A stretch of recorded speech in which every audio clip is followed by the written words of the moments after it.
I'm really thrilled to be here in person and to see so many people here today at Design Week to present on the Charles Troedel Archive, which draws on my book, printed on stone, The Lithographs of Charles Troedel, which was published almost 2 years ago to the day in 2020.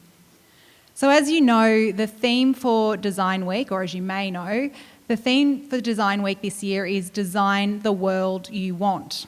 And in keeping with that theme today, I'm going to talk about how Australian design in print advertising has developed and evolved over time. And to do that, I'm going to take you back to the 19th century and draw on the Charles Troedel Archive of Advertising Lithographs.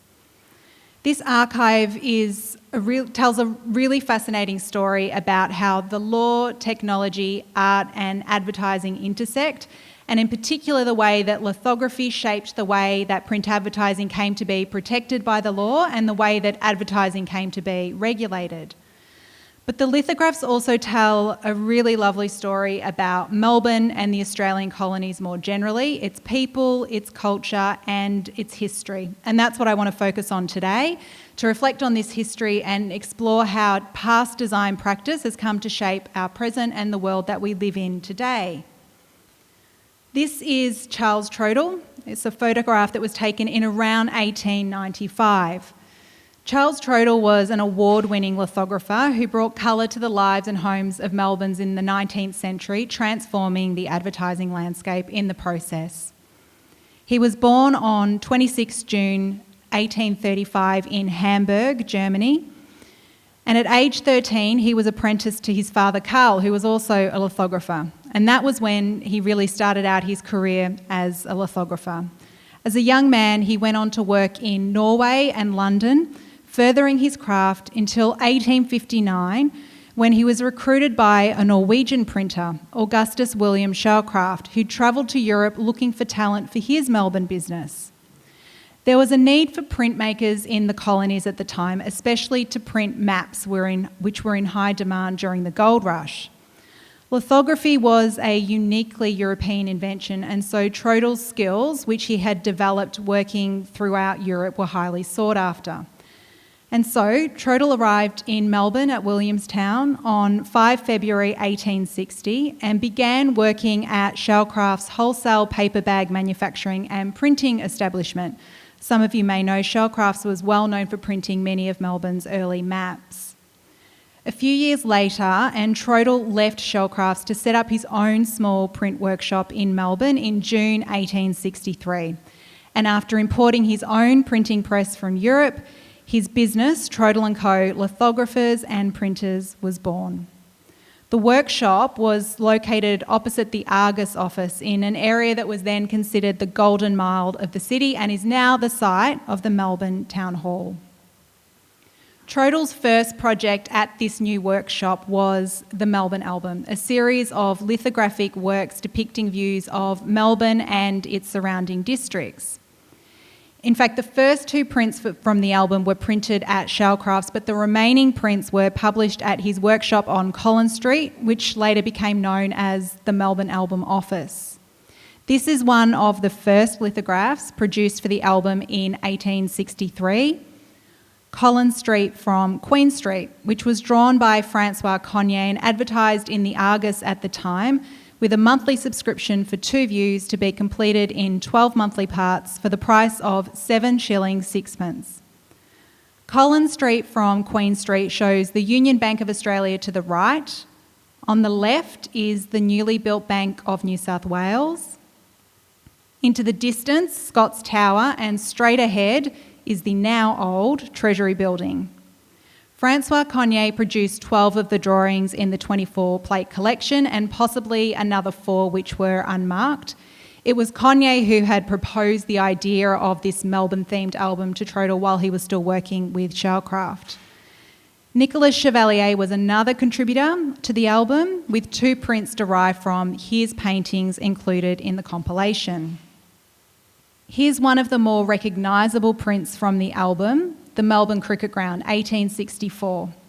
The artist responsible for the drawing which this print is based is unknown. This is one of the 4 prints which were unmarked in the album. The print depicts the first day of a cricket match between the second English team to visit Australia and a team of 22 Victorians. You can see that the cricket oval is surrounded by marquees, small stands and a paling fence, and the oval is surrounded by trees. In the foreground, the crowds are milling around on the lawn to watch the game, and you can see some children climbing very high atop the branches of the tree to get the best vantage point. And two men and a woman do the same, but they're not nearly adventurous in their climb. Thanks to the success of the Melbourne album, Troedel's business grew rapidly, and for a short period he set up an office in Sydney. And it was here that he produced the New South Wales album in 1878 with Richard Wendell, who drew all of the lithographs in that collection. Here's one of the prints from the New South Wales album, Botanical Gardens, Farm Cove, Government House in distance from 1878. It shows a young couple picnicking in the gardens, and as the title indicates, Government House is in the distance. The woman sitting on the lawn while watching the man who's playing with the butterfly net. Now, there's no denying the success of these collectors' compilations, but Troedel's business endured over the years, for 150 years, in fact, because of his great success in commercial printing and advertising. Over the years, the Troedel family were integral to the firm. After Charles Troedel's death in 1906, his eldest son, Walter, took over the business. You can see here Charles Troedel is shown in the back row of the photograph wearing the top hat, and Walter Troedel is shown in the back row far left in the bow tie. Walter went into partnership with Edward Cooper, who was already involved in the firm and had helped set up the Sydney office, and the firm was renamed Troedel & Cooper in around 1910. The business was sold and taken over several times thereafter, but even so, the Troedels remained in the business, including Walter's son Theodore, his son William, or Bill, and later Bill together with his son Alistair, who were all involved in the business at various stages and in various capacities. And it wasn't until 2013 that the firm went into liquidation, bringing to a close a monumental 150-year run of the printing business bearing the Troedel name. From its earliest days, the firm preserved and archived all of its print jobs, an archive that was donated to the State Library of Victoria in 1968 by Troedel & Cooper, as it then was. The records contained in the archive are the product of the meticulous record keeping of Arthur Hewitt. Hewitt spent his entire career at Troedel & Co. His time started at the firm in December 1897 when he took up the job of office boy. He was then involved in almost all administrative aspects of the business, holding the role of secretary and director before he retired in 1963. This archive is considered one of the most significant printers' archives to survive in a public collection in Australia. It contains almost 10,000 individual print specimens, including product labels, advertising posters, corporate stationery, including company share certificates, invoices, Christmas cards, calendars, theatre posters and brochures, and other ephemera. The book, printed on stone, uses these lithographs to tell the history of print advertising in Australia across a range of categories: in the home, at the bar, in health and hygiene, in fashion and style, and in leisurely pursuits, capturing a really diverse range and cross-section of the Troedel collection. Today I'm going to showcase just some of the collection and some of the stories behind the images in the archive, and reflect on the evolution of this design practice and how it's come to influence print advertising and design today. Before I do, I want to take a quick moment to talk about lithography.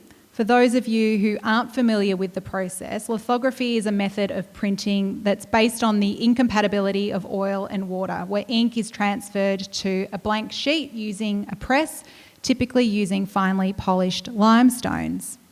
Lithography was first discovered by Alois Sennefelder sometime around 1796 in Bavaria, with Sennefelder obtaining patents for his process in Europe and throughout the following years.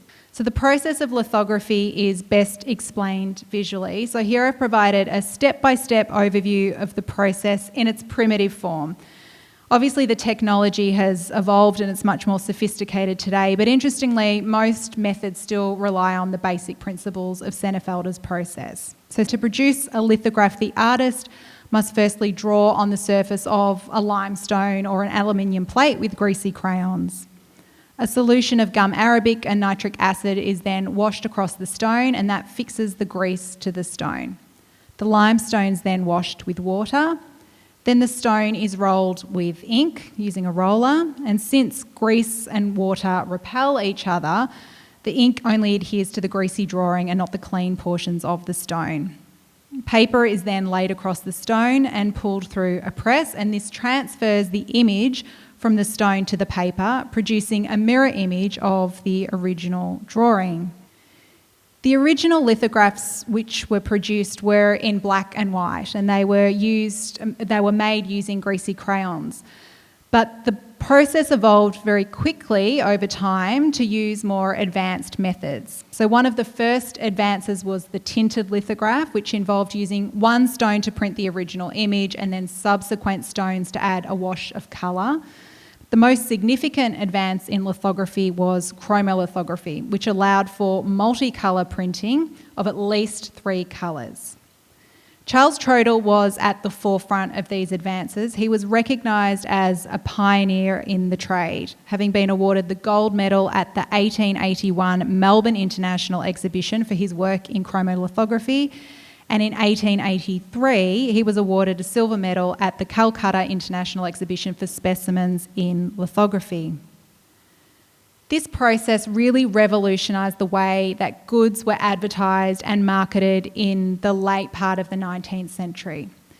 And the Troedel Archive of Advertising Materials for Products Found in the Home really captures this change, especially the expansive collection of labels used and posters which were used for jams, preserved fruits, teas and coffees. So the lithograph was really responsible for changing print advertising practices around the world, and this absolutely filtered down to the Australian colonies. During that latter period of the 19th century, advertising evolved from what was simply black and white, text-based classified advertising in newspapers to artistic masterpieces like this, thanks to lithography, which allowed for the production of low-cost, very high-quality illustrations which included colour. So here on the left is a label for Robert Harper & Co.'s New Season teas with an image of a paper lantern decorated with cherry blossoms and bright floral patterns. On the right is another label from Robert Harper & Co., this time printed in the shape of a fan. The label features 2 workers in traditional dress pulling a copper pot of New Season Indian, Chinese and Ceylon teas. And the woman is standing in the centre. She appears to be directing the 2 men and the teapot cart while wielding a very dangerous-looking parasol. Robert Harper was a colonial businessman and also a politician. He started out his business in Melbourne in 1865, and while the company initially traded in tea, coffee and spices which were imported from the East Indies, he later expanded and started manufacturing his own award-winning products, first in Melbourne and then later in Sydney, Adelaide, Brisbane and even in New Zealand. So while many of the tea and coffee products consumed in the colonies were imported, local manufacturing industries did start to emerge, and we see this in some of the Troedel lithographs. So here is a label for TB Guest & Co. Steam Biscuit Factory, William Street, Melbourne, 1878. The Guest Factory is the central focus of this label, with the red brick building and the yellow stone dressing standing prominently. In front of the building is a horse and carriage, and there are another 2 horse-drawn delivery carts sitting on either side of the factory. In the centre is a man, possibly Guest, standing by the front door decked in a frock coat and a top hat. The print places the William Street factory as the focal point, surrounded by experimental fonts and flourishes, and it's also decorated with all of the firm's award-winning medals. Thomas Guest was born in England in 1830 and arrived in Sydney in 1852 with his father, and together they started making biscuits out of a factory in Pitt Street. But a few years later, they shut their Sydney factory, and following a 3.5-month journey on a wagon packed with all of his plant and machinery, he arrived in Melbourne and started operations here before the business was sold on and off, eventually becoming part of what we now know as Arnott's Biscuits. So it was common practice to feature a firm's warehouse or factory on food labels. This was a way to highlight the feats of innovation and ingenuity of the businesses concerned and show the way that firms had developed and mark their progress and progression over time. And this was definitely a message that traders were very keen to convey, not only to local consumers but also to people abroad, to try and encourage investment in the Australian colonies and perhaps even persuade some people back home to come and relocate here. Now, lithography wasn't just used for labels. Lithography also allowed for the reproduction of really intricate original paintings, drawings and other sketches, which were very often reproduced as full-page advertisements or for advertising posters. So the advertising poster, like this beauty right here, really owes its existence to lithography. And you can see it mimics the style of the French poster art movement at the time, which of course were all lithographs. So this is a particularly cheeky poster. It's an advertising poster for Yorick bacon and hams from around the 1880s. And it's just one example of the production quality that's possible using lithography. So here you can see there's that watercolour-esque background, and that's punctuated by the dramatic use of violent blood red ink used for the leading text, but also to brand the featured animals with their impending fate as hams. Believe it or not, prints like this were not always very popular or cherished. Instead, early lithographs were considered to be cheap, lowbrow, vulgar, and critics even described these sorts of works as pseudo-culture. And the owners of these prints were refused copyright protection because they were considered ephemeral and commercial in nature and not a legitimate art form. In time, eventually, industry, artists and governments eventually embraced lithography, and it quickly came to dominate graphic design, graphic arts and the advertising world. And the law eventually came to recognise that these works could be protected as artistic works under copyright law alongside other more traditional artistic mediums such as watercolours, oil on canvas and portraits. So some of the most elaborate items in the Troedel collection were used for advertising beer, wine, spirits and tobacco. And these prints reveal the ingrained and entrenched cultural custom of drinking in colonial Australia and the way that alcohol and tobacco were really glamorised in what was an unregulated market at the time. Prints used for alcohol and tobacco typically used bright colours and reproduced highly detailed illustrations as a way to attract customers and attention. And as you can see, there isn't a health warning in sight. Instead, alcohol and smoking was often shown as being a civilised pastime enjoyed by happy and healthy individuals. These kinds of prints and posters were typically targeting a male audience, and that's who they were depicting on these labels. Men riding horses, men as gladiators in arenas, or playing sport, as we can see here. This label for the cricketer, which was produced in around 1880, perfectly encapsulates Australia's very long history of partnering sports and tobacco before its decoupling in the 1980s. The poster features Australian cricketer Charles Bannerman as the central figure of an advertisement for Cameron Brothers Tobacco and is a far cry from the plain packaging that we're all used to seeing today in Australia. Cricket diehards will know that Bannerman represented Australia in Test cricket before becoming an umpire. He's most famous for being the first person to face a ball, the first ball ever bowled at Test cricket, scoring the first run in Test cricket and making the first Test century.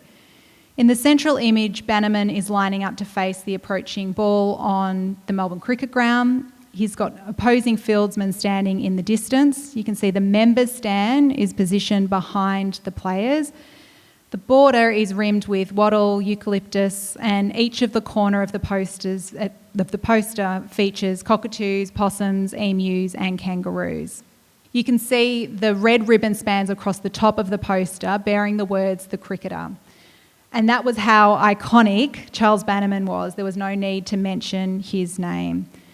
And I guess we can look at this and understand Australia's habit of worshipping our sporting stars. It has a very, very long history. So when it comes to health and hygiene, the lithographs in this category were some of the most stunning, but they also had a tendency to stretch the truth. The 19th century was witness to a growing concern for health and hygiene, and the result was a really flourishing market for medical preparations, pharmaceuticals, common soap, laundry soap. And the result was a combination of great design with disease and disinfectant. So here is a label for De Leon's toilet soap featuring a young girl with a very healthy, rosy complexion. She's well dressed with her pink bonnet and a giant pink bow tied under her chin.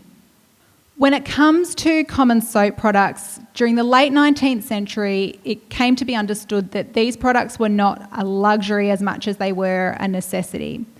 But cleanliness was more than just a question of hygiene. It also became a signpost for moral and social standing, with cleanliness equated to respectability, civility, and smell and odour an indicator of health, class, and social status.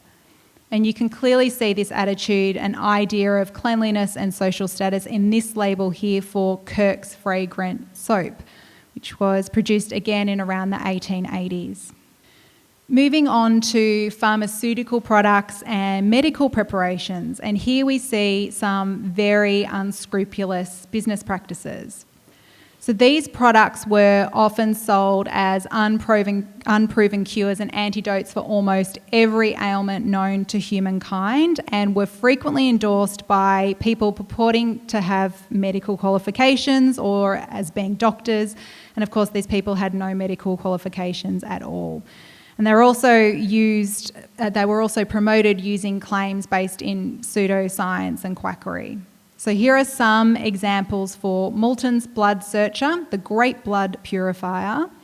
Charles Moulton was a household name in the Australian colonies, as well as selling Moulton's fruit pills and his renowned Blood Searcher. The company also sold the very popular product Pain Paint, which was reportedly able to heal a variety of ailments, no matter how violent or excruciating the pain.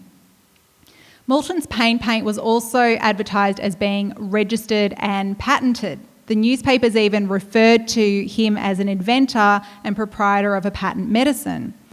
Now, while it's true that Moulton registered the words Pain Paint as a trademark in Victoria, there's no evidence of any patent application ever being recorded in the Victorian Government Gazette.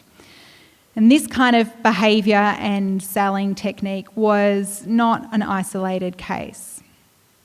So here is another example of this kind of advertising. This time it's for Ralph Potts and his well-known magic balm. So this poster was produced circa 1880 and made no attempt to exalt the medical or scientific virtues of the product that were being advertised. Instead, it was all about the mystical healing powers of this very special balm, next to a very respectable portrait of Ralph Potts himself. Potts imported his magic balm into the Australian colonies from New York, and he sold his special elixir through local agents and shopkeepers. And he also administered the balm himself on his patients in his dental practice. Potts's foray into dentistry was, let's say, unconventional. He established a dental practice in Perth, and he even assigned himself the title of the Dental King, travelling around the colonies accompanied by a brass band. All of this from a man with no dental qualifications. He caught the attention of the dental board and had several charges made against him, but in the end, the board actually registered Potts as a dentist, and believe it or not, he went on to have a distinguished career. In his obituary, though, he was remembered for the unusual way that he introduced himself to the Australian colonies as a dentist, and I quote, From a flare-lighted platform, he employed girls to run along the planks and sell his magic balm. Then he invited anyone suffering from toothache to step up and have the offending molar painlessly removed for 1 shilling. So when it came to fashion and style, Troedel's archive of advertising for clothing and apparel gives us a glimpse into the fashions at the time. But here we also see advertising become more segmented and for the first time depicting women, but also directed at women. Although we'll see the way that used stereotypes in the way that it portrayed women and what it meant to be a woman in society at that time. So when it came to the fashion of the day, it was all about corsets and crinolines and very full bustle skirts. So you can see here in some extracts from some fashion catalogues produced for Craig, Williamson and Thomas. The crinoline and its very full billowing shape was beautiful, but it was also very impractical and it was incredibly dangerous. In 1864, there were reports of 2,500 deaths in London alone, many resulting from fire as women set their crinolines and themselves alight, sweeping past open fireplaces. This had prompted one newspaper at the time to suggest that at all events, every lady should wear a fire screen or be attended by a maid with a fire extinguisher. And then there was the corset. So the corset wasn't just an object of fashion. The corset idealised the female form into a shape and a contour largely to be admired by men. I think if you look at the way the corset and the link between corsets and crinolines, it's really very much the way that these garments constricted and constrained the female body into this romanticised fictional form. I think you just have to look at the pain on the woman's face here in this advertising poster for the celebrated Triple E corset. So this is produced in around 1890. I think the size of her impossibly thin waist would even rival Barbie's dimensions. Manufacturers sought to monopolise this silhouette through the patent system. There are lots of examples of corset designs being patented by these companies. But the manufacturers also fought fiercely to defend the brands associated with their corsetry. And for reasons unbeknownst to me, there is a disproportionate number of trademark disputes reported during this period concerning corsets and their branding. One of these cases was heard in the South Australian Supreme Court before Chief Justice Way. He complained about the duration of the court proceedings and the time that it took for him to prepare his written judgment. All in all, the hearing lasted 52 days and cost £20,000, and it took Chief Justice Way 4 hours to deliver his judgment. It's no wonder then that in his private letters, Chief Justice Way referred to the case as abominable and noted that there must be more money in corsets than in law, literature or the gospel. So the adoption of the 8-hour day in 1856 served to demarcate the working week into work, or the week into work and leisure. And what we see is a number of leisurely pursuits emerge in colonial metropolitan cities, and we see these pastimes come through in the Troedel Archive. Our love of sport and the great outdoors has very strong roots, and it's a prevailing theme throughout the Troedel Archive. Here is a poster for the Melbourne Sports Depot from around 1885, and it illustrates some of these sporting interests and Melbourne's early obsession with sport. So the poster shows a young man in his cricket flannels. He's holding a cricket bat and helping the young lady who's also holding a tennis racket and wearing tennis shoes across what appears to be a small stream. The poster advertises guns, bicycles, fishing tackle and other sporting equipment, toys and parlour games. In the distance there are two young boys who are jostling with a football between two goalposts, while another two boys are further afield and they appear to be wearing their cricket whites. The theme of playtime is also evident here in this poster for Foy and Gibson's Toy Fair, which is from around the 1880s again. This poster also alludes to our love of shopping. In fact, one theme really running through the entire archive is the early manifestations of consumerism emerging in the Australian colonies at the turn of the century. So most of you will recognise the name Foy and Gibson and will know that they were one of Australia's earliest department stores. The store was known for manufacturing many of its own goods, including Manchester, clothing, toys, hardware, furniture and food, and was of course eventually sold to David Jones in 1967. Foy and Gibson were also famous for their annual toy fairs, which boasted unprecedentedly low prices.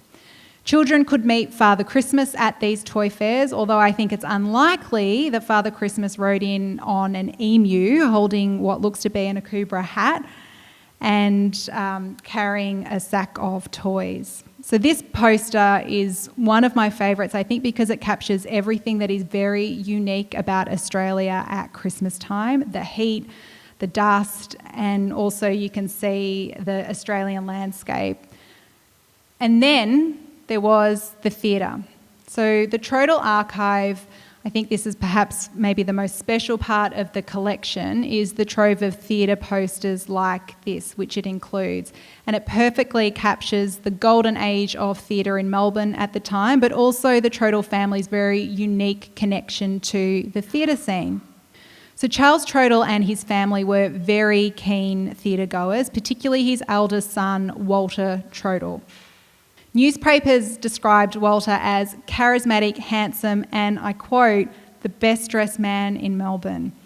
There was one story of Walter reportedly engaged in an animated exchange with Marie Lloyd from the stage box on her opening night at Rickard's Old Opera House in Burke Street. Walter became the theatrical representative for the firm and was responsible for overseeing the production of most of Melbourne's theatrical printing. These posters also highlight Troedel's very proud history of employing talented young apprentices and artists who worked in his art department.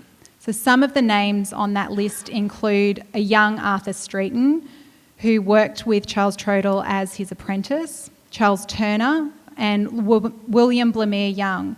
Although in this particular collection here in these images, it's the mastery of Richard Wendell which is really showcased. So Richard Wendell came to Australia alongside Charles Troedel in 1860 and they worked together at Shellcrafts. And they went on to have a very long and rich professional relationship. Wendell drew all of the lithographs in the New South Wales album, which I mentioned earlier.